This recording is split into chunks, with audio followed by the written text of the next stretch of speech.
Okay, so good afternoon, everyone, to day two, and this is a recorded version of day two. So thank you so much for joining for day two. And what we are going to be covering today is the elements and principles of graphic design. So I think in the last class we spoke about the brief history of design. We spoke about the definition of design. We spoke about the fields under design. We spoke about the core concepts that is of design, and then we also spoke about the applications of design and then the tools of design before we called it a day. So today we are going to be going more into the principles of design. So design, for it to be able to communicate, there are some stuff you have to know and understand. The elements are the things that you put together to actually make up a design piece or a visual piece.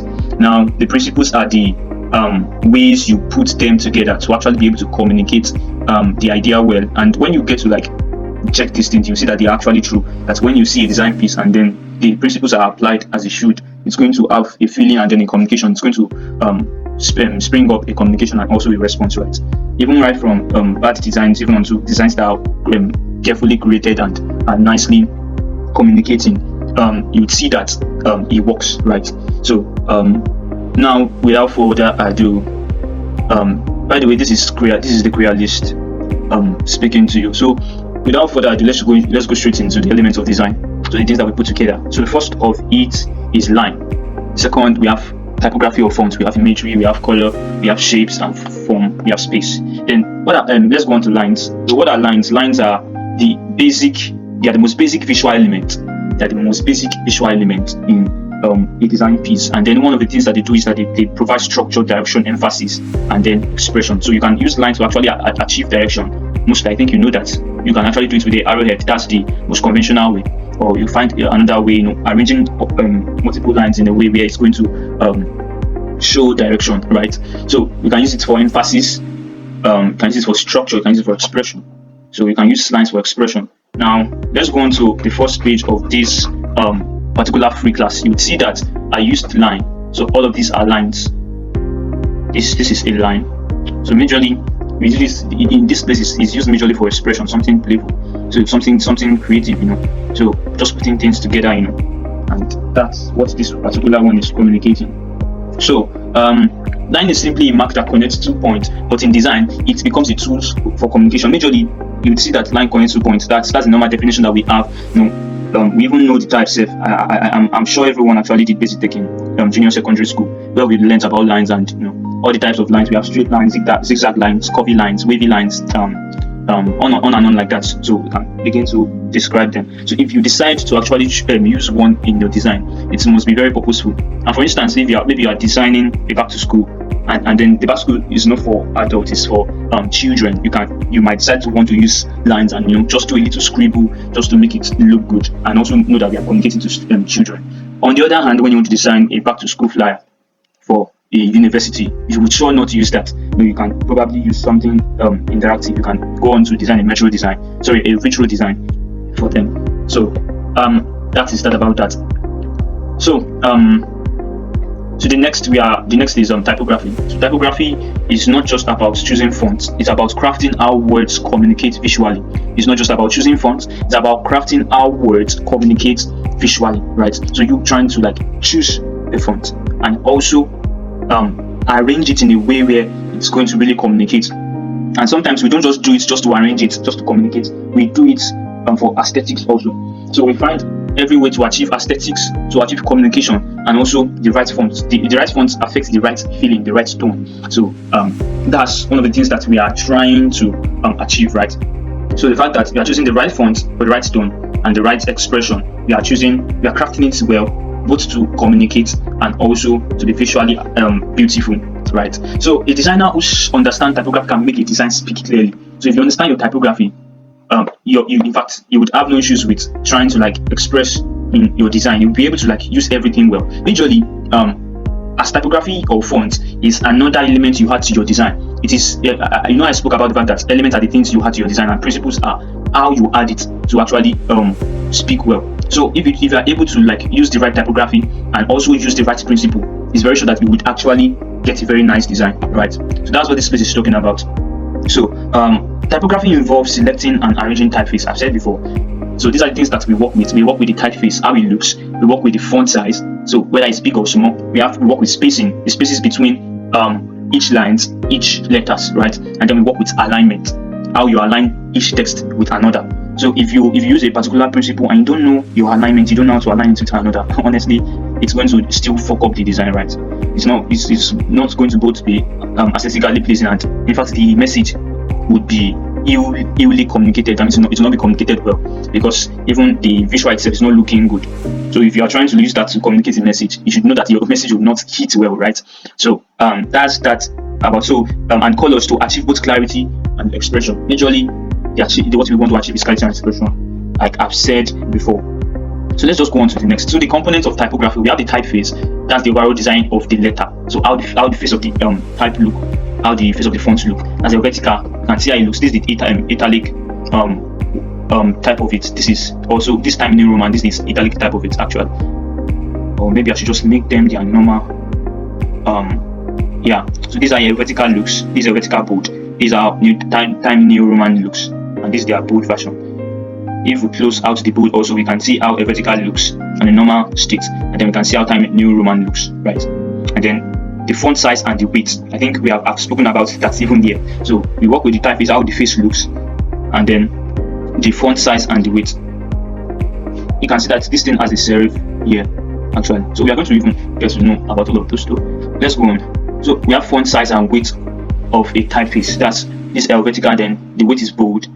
Like you would hear me saying maybe light, bold, semi-bold, extra bold, or black, and then also the size. Okay, so to the kerning, the space between two individual letters. So the space between I and N is your kerning. The space between only I and N is your kerning. So kerning is between only two individual letters. That's the space between two individual letters. And then to the next one, we have the leading. That means the spacing between one line, this particular line, and then another line. The spacing between this particular line and another line. So at times we actually adjust it to make sure that it looks well. Something like this. Now going here, this is line spacing. Then you can either change it to which one you want it to be. So it's the leading, right? So then the tracking. The tracking is the overall spacing across the range of characters. This is the tracking. That means the space here, all of them together. So when you want to adjust your tracking, you're adjusting all of the spaces between all of them together. No matter whether one kerning between N and G is different from the kerning between A and C. You just make sure that when you're adjusting your tracking, it actually reduces the space of all. So that is that. So if you have handled the design piece before, you would see that you trying to reduce the tracking between them. There are some ones that will get too close. There are some ones that will still be spaced, right? So it is because of difference in kerning. So kerning is between two letters. Tracking is between all the letters in the word. So to the alignment. Alignment is how text line up, left, right, center, or justified. So that's alignment for you. So alignment is how your text line up, left, center, and justified, right? So you can either align it. Now this aligning to the left. If we aligned it to the right, I think it's going to look like this. Let's align it. So it's going to look like this, and then if we're aligning it to the middle, it's going to look like this, or center. So let's return it back. So that's that about alignment, right? So justified. You can check justified here. This is it. So it actually looks almost the same on Photoshop also, and even on Canva you can get to like discover it even as we go on if you want to learn it. So to the next, we just have the image. I explained kerning to you. I explained tracking already to you between all the letter. Then this is the leading, space between the lines, tracking, kerning. Then leading, you can see, then tracking, kerning, then tracking.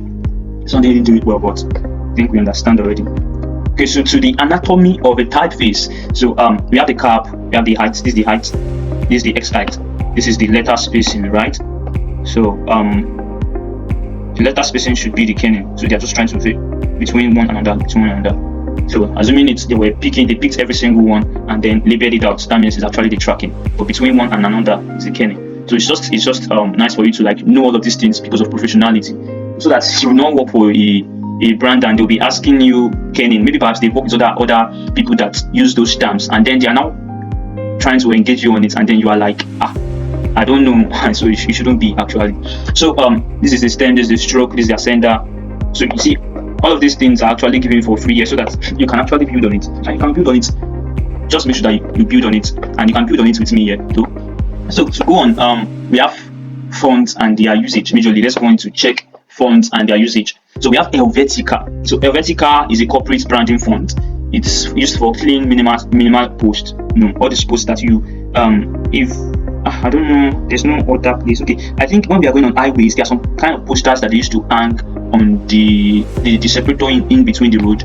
Those kind of posters are like minimal posters, majorly, where you just write text and then just put the image and just that. So that's about minimal posters. So they use a vertical for that, and then layout, the minimal posters and layout. So then signage is used in signage in airports and subways. So that's about Helvetica, right? It's almost like a long font. You can see it's almost like long. Like how when we checked it here, you can see it's almost like long. So these are it looks. So, and then it works well with that, especially when you work with the bold weight of it. So now the Time New Roman, it's used in newspaper, academic documents, legal paper, formal print publication. So majorly it is a very formal font where they use in formal places. So newspapers, in academic documents, in your letterhead, your letters and likes like that. The legal papers, formal print publications, majorly. So that's where Times New Roman is used. So Futura can be used in logos. Majorly Futura has a futuristic look actually. So you would want to try it out in futuristic posters. You might want to try it out in editorial layout. If you are designing maybe a magazine, you can use it as your head text, right? The text where you write the topic of whatsoever thing you are talking about, right? So we have the packaging. It's also used in packaging. So for the logos, it was used in Volkswagen and Supreme. So now we have Garamond. You can go on to check Supreme logo and Volkswagen and see the usage actually. So that's that. So we have Garamond. Majorly those are in books and novels. We have Garamond, books and novels. We have long form print layout, right? So Garamond is in books and novels, in luxury bounding, invitation and print stationery. So majorly if you want to design something relating to this aspect, you have a font that you start with. In fact, you have an heads up already. You have something to work with already. So for Montserrat, it's used in website. In fact, Montserrat is more or less like used in every part of graphic design. But it's used in website and UI UX. You can use Montserrat. You can use it in social media graphics. You can use it in branding for startups. You can use it in magazines. You can use it in luxury product branding. So when you are branding a particular luxury product, you can use it to brand it. So we have posters and editorial designs. We have logos with elegance. Majorly when you are designing logos, that speaks elegance because the font itself has that feel. So you can go for it. So that's about Montserrat. So we have Roboto. So it's used in websites and dashboards. It's used in modern user interface and then mobile apps. Okay, so that is Roboto. So website and dashboards. Make sure that you know that that's what you are going to use. So for D dots, you can see D dot in high-end fashion branding. Majorly, it's a very good font for fashion and luxury. So that's why you would see that it's used in high-end fashion branding and also luxury product ads in cosmetic and perfume packaging. You can see that it's used in brand that speaks luxury, that prioritize luxury and also fashion. So we have lobsters. So lobsters are also fonts that you used in. Sorry, lobsters are fonts that are used in restaurant logos and posters. So you can decide to, because lobsters would have a curved feel, and for restaurants where they have food, lobsters is compatible for that particular stuff where food is made, and it will bring that, it will make them have that feeling of food, right? So that's why it's not only in logos. Even when you are creating posters for restaurants, you can also use lobsters. So now we have impact. Impact is used in memes and headlines. So if you want to create memes, you want to show your headlines, you should consider using impact majorly. So, and this doesn't mean that if you see common usage out of these two fonts, you should now combine like 3 fonts or 4 fonts inside a design. No, it's not done that way. We don't do that here. So majorly that's okay. So we have brush script. So this brush script it looks like an handwriting font, something like that, something playful. So they are using gift card, and they are also used in packaging, right? They are also used in packaging. Okay, so let's go on to the next. We have imagery. Imagery is a very important element in graphic design majorly. So if you want to, using image is something that you cannot cancel out, because every single designer uses imagery in their designs majorly. So it's the use of visual elements. So use of visual elements. All the visual elements are photos, illustrations, symbols and graphics to communicate ideas, tell stories, and then create emotional impacts. Majorly, if you see the imagery in a particular flyer, you would already know what the flyer is all about, right? So you already have a glimpse of what the flyer is all about.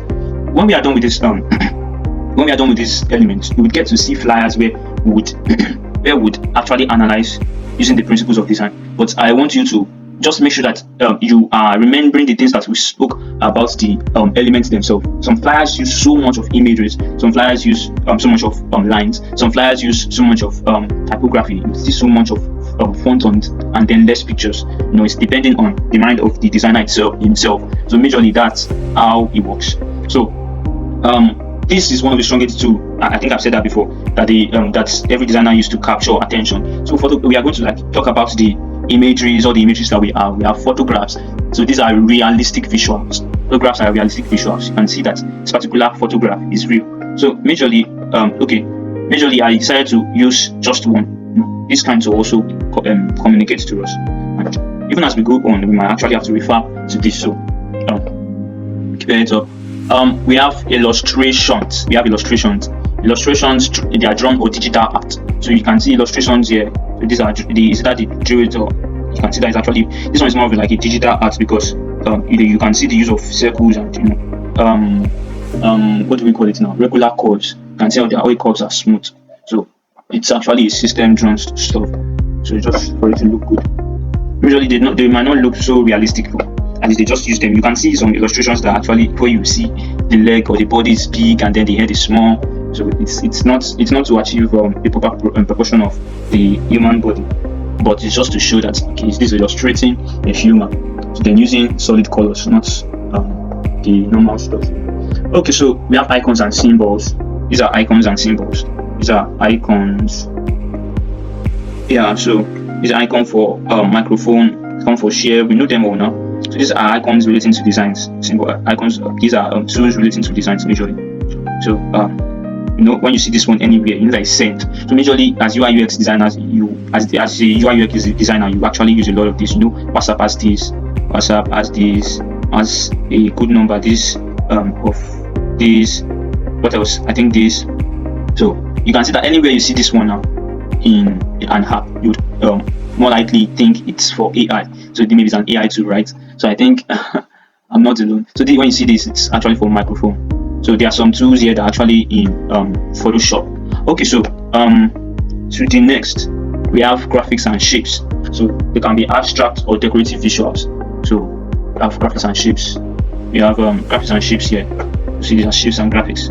So I did not take so much of graphics or so much into graphics, because they would be what you would use in your later part of design. But I just decided to just take all the basic ones that you have to know now. It's not compulsory, you know everything now. So it's for you to learn and get to practice them so that you can imbibe. So we have textures and patterns. So they are used to add depth and mood. So texture is the surface quality of an object. It can be seen or felt. So texture is the surface quality of an object. Usually, when you see any surface, because you have actually felt something like that before, your eyes can feel it, right? Your eyes can send that same message to your brain and make you know that this thing will be rough. So you would have actually felt it already, because we in our day-to-day life, we have seen smooth surface, we have seen coarse surface, we've seen regularized pattern surface, and you can see we have seen different types of surfaces. So if you see any particular surface, you tend to actually imagine how it looks. Now let's see the texture that we are using here. You can see that this one is actually rough. So when you put in the design, you expect that it will bring a rough feeling to the design. And then this is a pattern. You're picking up objects and adding them together, and placing them so close to themselves and adding them together. This is used majorly in brand identity. Patterns are all of the things that we create also in brand identity designs, especially in the brand identity guidelines. So that's that. So to the next, using image well. So if you used your image well, it should actually pass the relevant message to your viewer. So it must be relevant to the message. Usually, if your image actually was used well. So if you want to use your image well, make sure that you choose the image that when they see it, they will already understand a glimpse into the message, or if not all of the message. So they will have actually understood a lot. So that's about it. So they must be a high quality. You can see that this particular image I used here is of high quality, right? If you go inside, so like this now, I must not scale it out. If I scale it out too much, it will lose quality. So that's one thing you should really take note in design. So and I think I spoke about the fact that if your the image you were given by clients is of low quality, you should better tell them to give you one of high quality, or you should just make sure that you don't scale it, or you can design around that. That's if that's the only image that you can get. But it's wise if you can just make sure that you specify that's of high quality, clear, not pixelated. Majorly, this pixelated means that it has lose its quality, and then it's showing the pixels that are composed of it. It will make it look dull visually. So that's that. So to rectify this, you can actually go and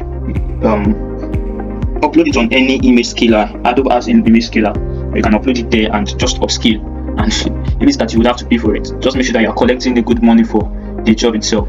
So we have purposeful, not random decoration. So it must be purposeful. You must take it out of purpose. You must choose your image out of purpose. It's not that you just choose any image. Let me just use this one. No, it must be purposeful, right?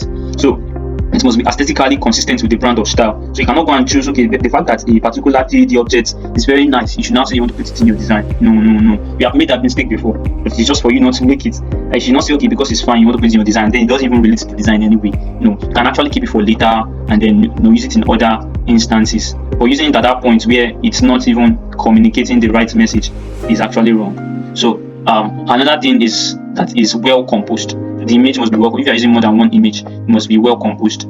You must have a good lighting, good framing, and good contrast. It's not that the image itself is just too dull or does not even come out. So there are some images that are edited to be of low contrast. Why? It's because it's what the designer himself wants to achieve. So perhaps he wants everything to rhyme with themselves. And sometimes if designers want to achieve unity, they might do that actually. So we have another element, which is color. So that's all about image actually. That's all about image. So it has to be relevant. Your image has to be relevant. It has to be of high quality. It has to be purposeful. It has to be aesthetically consistent with the brand style. It has to be well composed. Okay. So color in graphic design is the most powerful element in design. It doesn't just make things look attractive. It communicates emotions, mood, build identity, and guide attention.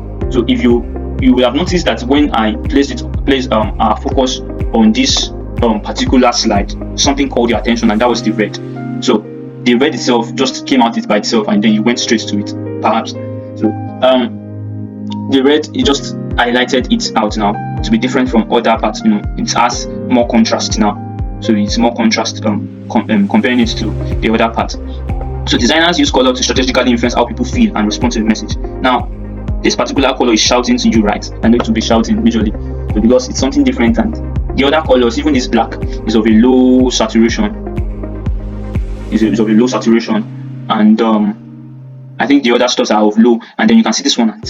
What's that? So majorly, I think it's actually of low saturation, low hue, because it's not even looking it's not looking a little bit warm. So both the hue and the saturation is down, right? So maybe in the meantime we just get to talk about hue and saturation. But for now, let's talk about the fact that it communicates emotions, it creates the mood for the design itself, it builds the identity.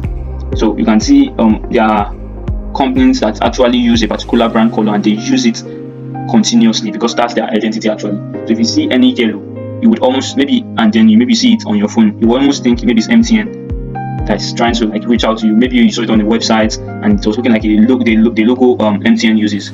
You almost think it's MTN, right? Because that's their identity. So then it creates mood. When you see that yellow, also it's something vibey, something promising.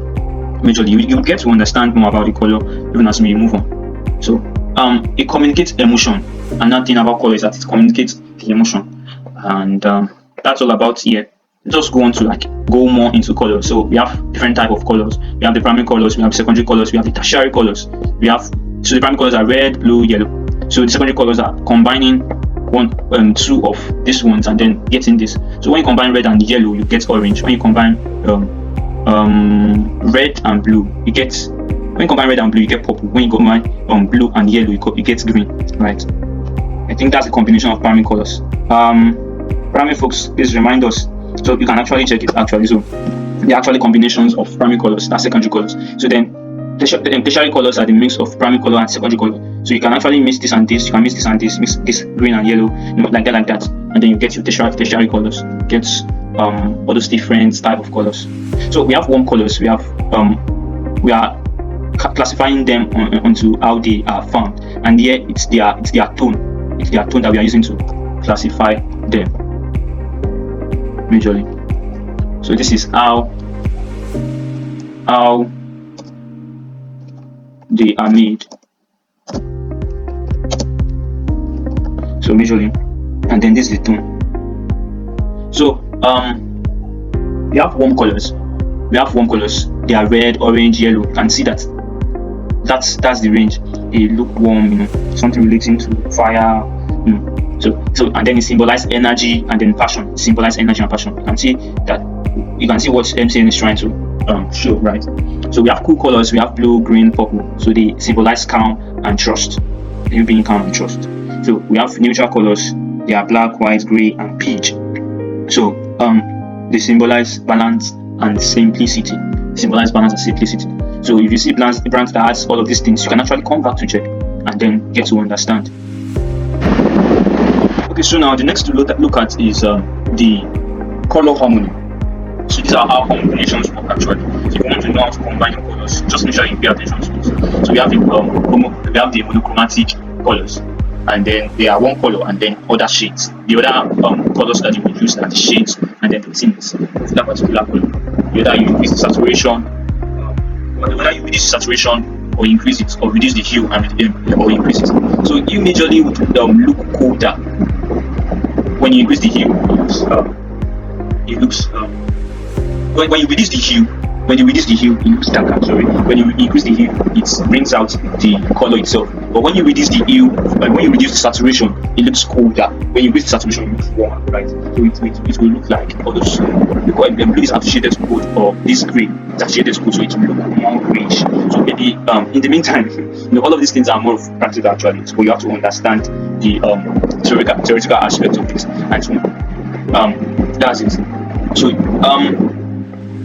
we have complementary. Okay, I think I've spoken about monochromatic majorly, so shades and things. So we have complementary. I hope we understood this monochromatic. But let's just go by pick a color, reduce the saturation, or just move it to the back, let it be lighter, so you can see this one is lighter than this one, and lighter than this one. So which one is like the lightest? I believe that's correct actually. So that's about hue and saturation.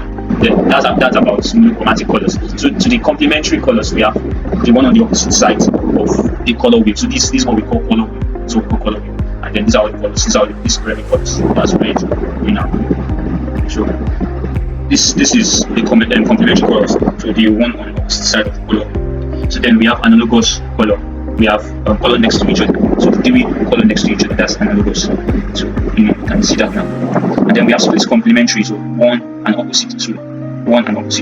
So one color and two near complement, right? Two near complement. So now we have triadic. We have three evenly spaced colors. That's this one, and this one. And then tetrahedric. So four evenly spaced colors. 1, 2. So three, this one, and this one. So we are moving it. Analogous is three of the colors. Complementary will be just directly opposite. Triadic is this. Split complementary is this one, and then this one, or this one, and then this particular one. This one. Then you just split from this one, and this one. So that's what this one, this particular color, and then this particular color. So that's how it goes like that. So I just hope you are able to understand. So I think I should have shown that. But I think this visual is clear. So the symbolism of every color we are about to go into it. So let us really get to understand. So when you see red, it's for energy, it's for urgency, it's for danger. You can actually have this slide as something you can always refer to if you want to learn about color, you want to remind yourself about color. So we have red. So red is our energy, urgency, love, and danger. Energy, urgency, love, and danger. So that's all about red, right? So we have blue. Okay, let me just speak a little bit about red. So when you see red, it actually symbolize energy. So when you are trying to like when you see red, imaging and fitness, show that they are trying to communicate energy to you. But it's not going to be the high contrast red. It's going to be the one that symbolizes energy itself, right? So not the one that has too much contrast usually. So you would see a lot of instances where I would say fire when you see something like energy, right? So that's how it works. When you are maybe in a food brand, when you want to show energy, the things that they cook, then you can just show the fire stuff. It brings that food energy, right? So then urgency. When you see red in some other instances, maybe that okay, enter now. When you see enter now, when you are designing a design for a website. Red can also symbolize love. So in times when we are designing flyers for Valentine, use it. So red can also be danger. So for inside, you can see movies where we design flyers and then we use red as the most of the color that in the design. So we have blue. Blue symbolizes trust. Blue symbolizes trust, calmness, and emotionality. When you see blue, symbolizes trust. You can see blue here. You can see blue here. So symbolizes trust, calm, and then professionality. You can see that. So majorly yellow symbolizes happiness. In MTN, they want to tell you that when you are able to reach out to one another, and it brings that kind of happiness, it symbolizes like attention also. When you see that stuff, there's no how. But one of the reasons why some folks unconsciously, let me just tell you let me blow your mind and tell you a simple truth that maybe perhaps the reason why you bought MTN was because he had a bright color. So for folks that actually are color enthusiasts, we like color, because you saw that it was bright, you saw the brightness in the logo, or like ever since you've known MTN, you've always seen the bright color, so you feel like I'll go for MTN. But maybe when you try to check MTN letter and stuff, like no matter what they've said about MTN, that tariff is high and stuff like that, you still go for MTN because we maybe feel like they are bright. There are some feeling that we got when we wanted to purchase it, and for real people purchased it. You know that MTN and all these network providers, if they didn't come up with this strategy, honestly, there won't be something like calling. Why am I saying this? It's because you trying to solve a problem, that is you bringing a different way of life to human. So if you can just choose that particular problem that you solve, I'm already crossing to career talks. But anyways, so if you can just choose that particular problem you want to trust, you change the way people actually see it. So if you decide that you use yellow for your brand now, and then you combine something like yellow and blue, and then trust them. The blue is for trust, and the yellow is for happiness. Maybe you just put blue as an asset. It's not going to actually make them equal. Maybe that's that painting. Later times when we talk about color combination majorly. So you combining one color with another, one has to be more dominant than another. So I've given you snippets like that. Okay, so yellow is for happiness, attention, and positivity. So we have green. Green is for growth. It's for nature. It's for health. It's for balance. So when you see it, these are the emotions that it actually provokes. And then purple is for creativity. It's for luxury. It's for spirituality, right? So purple is for creativity. It's for spirituality. So black is for elegance. It's for power. It's for mastery. I mean mystery. Black is for mystery. When you talk about maybe all this fun fact or this life fact, you will see them use more of black, right? And you see them go and carry blue. Yeah. So that's it. So white is for purity, simplicity, and clarity. Orange is for excitement, for friendliness, and then action. Orange is for friendliness and for excitement and for action. So brown is for stability, earthiness, and warmth. So if you are designing something relating to acrylic, you use brown, and then you choose the right image, you will see that it would work so well, right? So now, color and branding. I think I've even touched all of these things a little bit even before coming here. So now every strong brand uses color intentionally. So they didn't just choose color all of a sudden. It's because they have the hired designers that understand the meaning of color and the usage of color, and they decide to actually choose color. Now let me just start with my own brand. My own brand color is black actually, and then now you see boldness in black. Black is for elegance, it's for boldness. You can see what black is here. It's for power, it's for mystery. One of the things that I also associate with black is the boldness. If you can check it, black is for mystery. So that is what you can see, and that influences our brands. So majorly we have Coca-Cola. Coca-Cola uses red, right? So that's for energy. It's relating to the the major products that they bring out, and that is energy drink. That is a drink that provide energy, and these drinks that keep you calm, right? So that's that, and their advertisement is always based on that, right? So we have Facebook talking about trust. It's all about trust, all about trust. So you can even see that they used the blue itself to symbolize their the app logo, right? I think it looks like this, right? So we have MTN, so that place for trust. We have MTN, yellow, visibility and optimistic. You can see that visibility majorly. So then Starbucks, we have green, calm, and growth. So majorly, if you want to get to know kind of feeling a particular that color evokes, you can also just think about what you feel when you see the color, and think about the popular opinion, because it helps you to even be able to communicate to more persons. It's not only what you feel personally, it's also what other people feel. So I'm giving you like an assignment to just to something you submit, but just check colors and begin to think about what they evoke. So it will help your creativity to actually know how best to choose colors. So color brands, memorable and recognizable. So it's brands, memorable and recognizable. So when you see the color of brands, it makes them memorable, it makes them recognizable. So that is one aspect of colors. Let's go on to the second aspect, which is the aspect of contrast and readability. Whether your color is contrasting and then it's readable. So you have seen me use contrast a number of times now, but we'll get to understand it. Okay, so we have color affects how well text. You can see I bolded it well. So how well text and element are seen. So if you use colors are used in graphics. You can actually use colors in symbols. You can use colors in the typography. You can use colors in the line majorly. So even with the fact that color itself is an element, you use it with even other elements, right? So to communicate the idea. So color affects how well text and elements are seen. So then good contrast and clear communication. So then good contrast actually evokes clear communication, and then poor contrast evokes confusion and strain.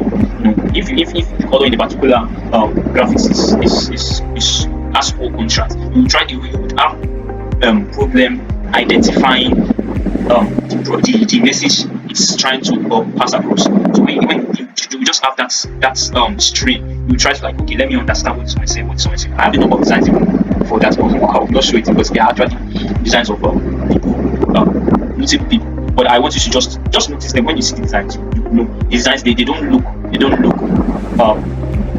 very direct. It's like they just blended everything together. Sometimes I think I've done that mistake also, where I just used the texture to blend everything from the top. I blended everything down. Not look so much different from another. So that's actually very wrong. Except if it is needed. There's a particular design that I saw also that the contrast is not so much, but when you see it, even though that's low contrast, you will still get to still understand it a little bit. So we'll go on to the design because we are going to talk about so many designs now. So brace up. So designers consider light versus dark, right? So we make sure that our light is not dark. You can see this, the color of this light, the color of our text now. You can see the color here. You can see that there's not much contrast with black and blue, but there's much contrast. You can identify the introduction to graphic design here on the blue background. So we consider light versus dark, background versus text, right? Like I said here, accent color versus emphasis. So now, what should I call the accent color? So what you can see when you look at this whole design now, what you see first is the blue, right? Because it has so much part on this stuff. So I can say our black is the accent color. It's not more accent. Our black here is more of like 30% actually of all the colors of the design. So that it's scattered. But this one has a more percentage. Now, for instance, now cannot actually really determine all the accents because this one's a color wheel majorly. So maybe the other time to get to like talk about it. So we consider accent colors for emphasis. We consider background versus text. Consider light versus dark. Right? So these are the things that we use to determine the color we want to use. Right. So it's just normal you get to like understand it more. So cultural and context awareness is another thing you have to know about color. Color don't mean the same thing everywhere actually. So this is very profound. The fact that in some places white is purity, in some places it is mourning. They use white to mourn. They wear white to mourn. I don't want to speak about some particular parts, but in Nigeria we use black to mourn actually. So that is that about that. For red, it's danger. In some places, it's celebration. So that's why you would see us say different contrasting meaning with love, with red. That's it. It's for energy, it's for urgency, it's for love, and it's also for danger. Imagine something is for love and it's now still for danger. So majorly it's because of cultural differences. When you use it well in every context, it's going to be able to communicate the original message that it should communicate. So the audience and the message are important. Okay, so now to the next, color in marketing and user behavior. So color is also very important in marketing, and then the behavior of your user. That's in case of UI UX, right? So when you want to purchase, I think there was a particular stuff I saw about it's one of my brothers teaching about brand identity, and then he spoke about something like a website, and I think that's the same thing that we are actually talking on. That's the example that is here. So if your website has green, say that there was a survey that was made, and then they made the website green, red, and I think was it yellow or orange. So they saw that there were more clicks on green. There were more clicks on green than red, right? There was more clicks on, because when you see the red, it evokes a particular feeling. When you see the green, you think it is I'm ready to go. And I think orange is that orange or yellow? So then that one took the highest because it's for eye feeling, right? So that's what color does in marketing. So it affects your purchasing decision. Like I said, for MTN, when you want to buy your SIM card, a lot of folks might after have chosen MTN because of the color of the brand, right? So another one is attention and engagement.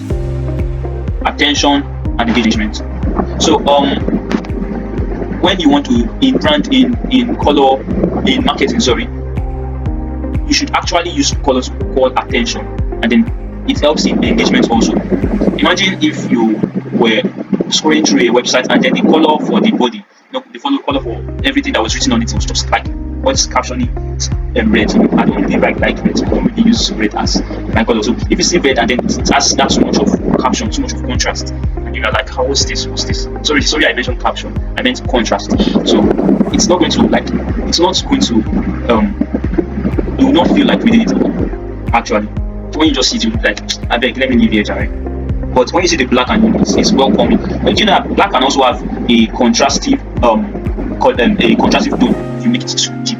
Imagine this kind. I don't know if you can see this now, but let me change the color of this, and you will see the difference between both of them. So this is the deepest black now, and then when you see both of them, though it's bolder, but this one is easier to read. You don't need to strain your eye, even though this is bolder. So that's how it all works, right? So that's how it works. Okay, so to the next, we have call to action blocks. So like that's the example I made earlier about the fact that the clicks on red brought more clicks even than that the clicks on green brought more clicks even than that of red. So I don't know if this fan was affecting our voice, but I hope it would be better. Okay, so for the brand loyalty, color also affects it. The fact that color affects whether you trust a brand or not. So it affects whether you trust a particular brand or not. If a brand is using a dull color and you just feel like, what is this? No. So imagine a food brand using blue. No. It's not going to really make sense. The food brands that the ranges of color that you really usually work with them is the red, is the orange, is the yellow. So that's range, right? So we have the example, red is used for sale and urgency. Yeah. Green button often feels safe to click. You get that? So red is used for sale and urgency. Maybe you said, okay, come and buy. So you use red, and then green button is something that you feel safe to click on. Color psychology is about how color influence perception and emotion. So that's what color psychology is all about. Is how color influences perception and emotion. In design, it helps to set the right mood. Color psychology helps to set the right mood. So it attracts the right audience, it communicates the right message, it strengthens brand identity, it influences decision and reaction. So that's what's color psychology. If you can understand it and then you use it well, you will see how it would bring all of these factors to you. So you can also see my use of color in the flyer. It's one of the things that actually would have brought a lot of lessons, because all of those things really symbolizes a lot and affect the kind of tone, the kind of identity you had about the class you were going to have, right? So that I know. Free I used green on that particular free stuff. on the particular free text, in the design, I used green on it, so it makes you feel it's safe, you can join in. That would have actually influenced a lot. So designers don't just choose color, they use them intentionally to make visuals speak and connect. So we're going on to the next, which is shapes and forms. So shape is a 2D flat. We are going to talk majorly about this, so just brush through and go on to the next. So shape is a 2D flat enclosed area created by lines, colors, edge, or texture. So it has a height and width, usually seen in graphic logo icons. So majorly they are 2D flat stuff, so height and width. So they're created by lines, colors, edges, or texture. So that's all about shapes. So I think we have spoken about shapes now. We even know what shapes is, I beg.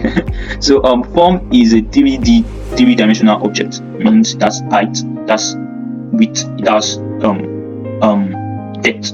So it's something that we can carry, right? Something like a cuboid. That's the first instance I can actually talk about. We have a sphere. For shapes, we have triangle, rectangle, all of those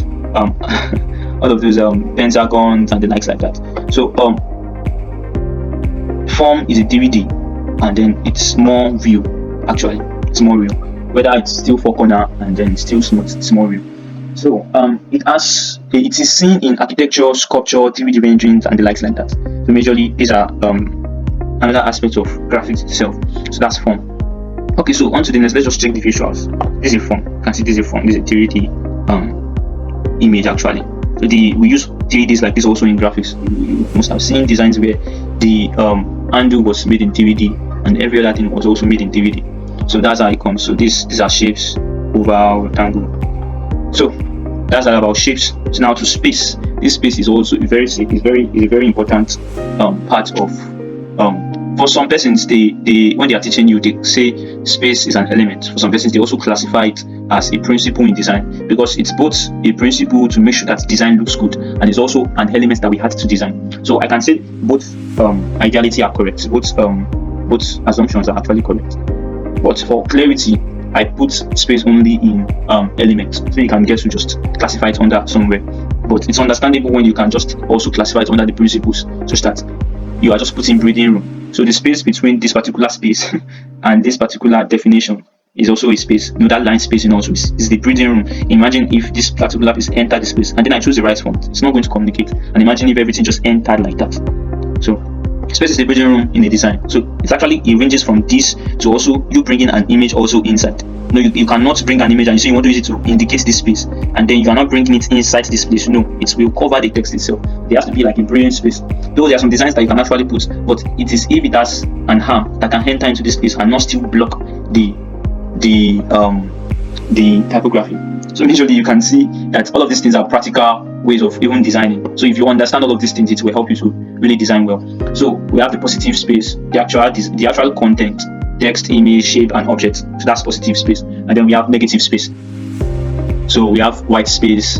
That's the white space. So for the positive space, it's the actual content, text, image. So that's where this place is. I think let me just draw this around. So this is, pardon me please. So this is your